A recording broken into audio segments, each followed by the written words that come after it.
সম্মানিত সুধী দর্শক ও শ্রোতা মণ্ডলী, আপনাদেরকে জানাই প্রীতি ও শুভেচ্ছা। শুভ দিন। আজ বুধবার 13ই আগস্ট 2025 খ্রিস্টাব্দ। আজকে আমাদের জন্য মঙ্গল সমাচার, সাধু মতির লিখিত মঙ্গল সমাচার 18 অধ্যায় 15 থেকে 20 পদ পাঠ করছি আমি, দীপক পিয়া হালদার। আজকে পাঠের বিষয়বস্তু কোনো ধর্ম ভাইকে অন্যায়ের পথ থেকে ফিরিয়ে আনার রীতি।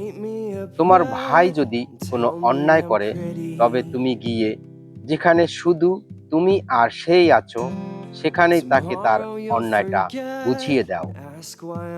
সে যদি তোমার কথা শোনে, তার মানেই তুমি তোমার ভাইকে ফেরাতে পেরেছো।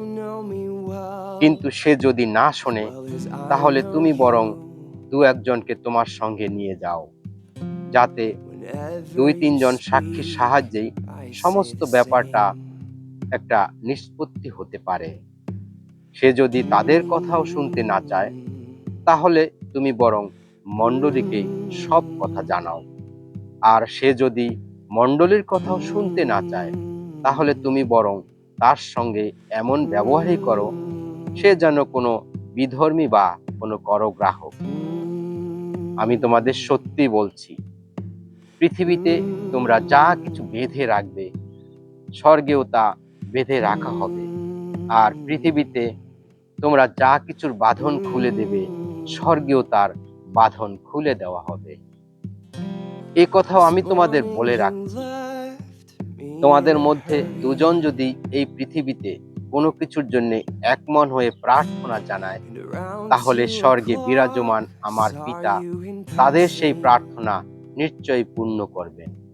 কেননা 2-3 জন লোক আমার নাম নিয়ে যখন যেখানে মিলিত হয়, আমি সেখানেই আছি, তাদের মাঝখানেই আছি।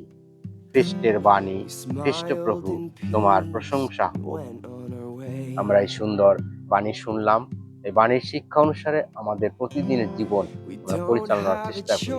আমরা আমাদের জীবনে প্রায় দেখা যায় যে সেই অল্প দ্বন্দ্বের মধ্যেই আমরা মিলিত হয়ে শেষে ভাই ভাইয়ের বিরুদ্ধে, বোনের বিরুদ্ধে এবং আত্মীয় স্বজন সবাই মিলে সে একটা জটলার প্রক্রিয়া তৈরি করে। কিন্তু আমাদের এই বাইবেলের যে সুন্দর শিক্ষায় আমরা যদি নিজেদের মধ্যেই সেই আমরা সমাধা করতে পারি, মিলমিশ করতে পারি, তাহলে আমরা অনেক সমস্যা থেকে উদ্ধার পাবো।